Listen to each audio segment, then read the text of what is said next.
of July 2009, and it's Jeff Smith. Yeah.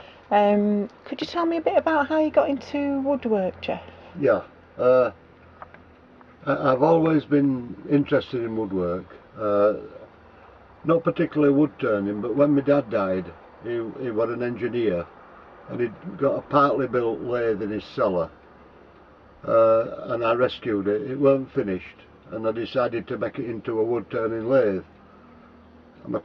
Yeah, that's great. Yeah. I have to look at camera, you. Yeah, look at me. Sorry. It didn't have a motor, so I fixed it up with an old washing machine motor, and it worked okay, and I enjoyed doing it. I'd never had any lessons. I just learned from books, library books, or magazines, and got really interested in it. And then I progressed to a better lathe, which is this one here. And I quite enjoy it. It's a hobby I've had for years. And for anybody starting, you don't really need to spend a lot of money on tools, especially. These are the 4 basic tools that you need. That's a parting tool, that's a roughing out gouge, that's a skew chisel, and this is just an ordinary little gouge, and that's all you really need to start with. Initially, I made my own tools. This is an old file that's been ground away as a gouge, and it works perfectly well. This is an old chisel that I bought at a car boot sale, which I ground on the other angle to make it into a roughing out gouge, and that works fine.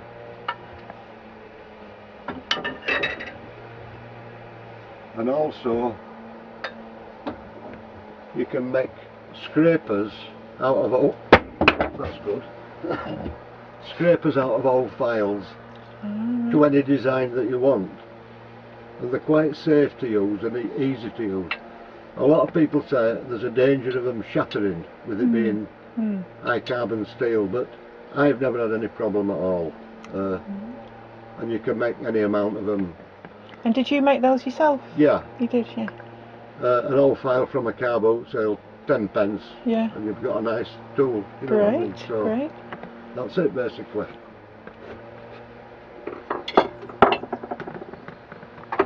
So you want me to, yeah, so is this your lathe then? Could you tell me a bit about your lathe? Yeah.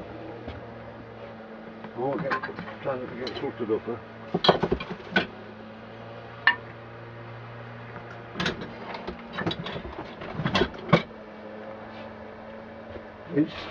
This lathe, it's a super lathe for anybody. It does anything I ask of it. It's a record. It's 36 inch between centres, and you can do a bowl of 18 inch diameter. It's 3 speeds, and basically that's all you need. When you're using a lathe, you want something that's solid.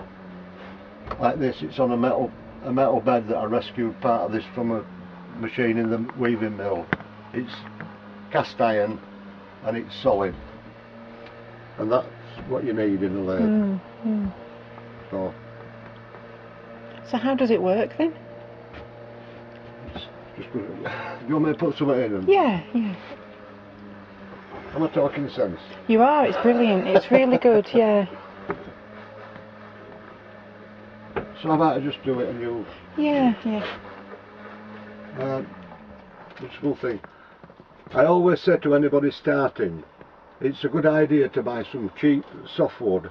Right. And that probably costs 20 pence. So you can put it in here and practice on it. Right. But I always think it's a good idea when you're practicing, if you can make something useful as well, it helps. Like you can make a door wedge like that. So is that quite a simple thing to make, that door wedge? Yeah. Yeah, just easy. I could make one of them in 5 minutes. Yeah. That's a simple thing. It's for holding your carrier bag so they don't dig into your hands. Yeah. but you use the basic skills to make that. Yeah, that would practice your skills, yeah. And it's nice to, when you're practicing, to finish up with something that you can use. Use, you know, so. You want me to put this in? Yeah, yeah, if you could, Jeff's going to just show us how to make something on the lathe. If it's square, you just need to mark the centre by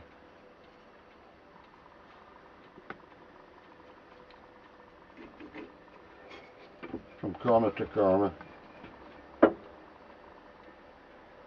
that.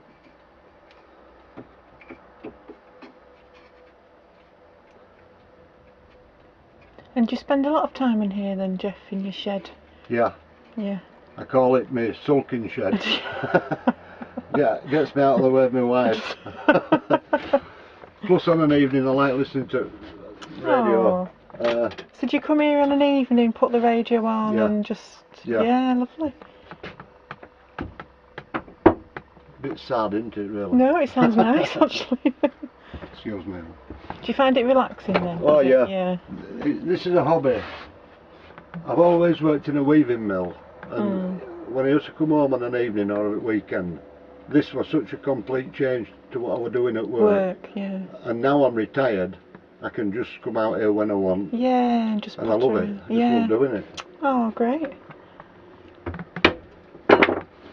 My relations are probably all fed up of getting wooden things for Christmas. I suppose there's only so many wooden things you can have. Yeah. So I'll just put this in and just show. Yeah. This is a prong drive. Right. Which you just tap the wood onto it.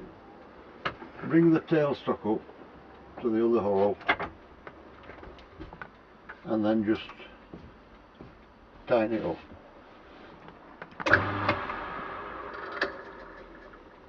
Make sure when you bring your tool rest to it, make sure that it's clear before you switch on. You want me to show how to make a wedge? Yes, that'd be great. Right.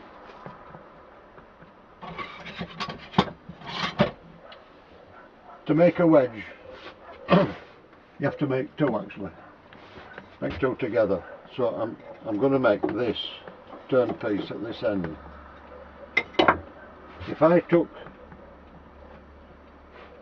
the roughing out gouge to that, it'd split all the corners off. Right. So initially I've got to cut down. It's self-explanatory when I do it.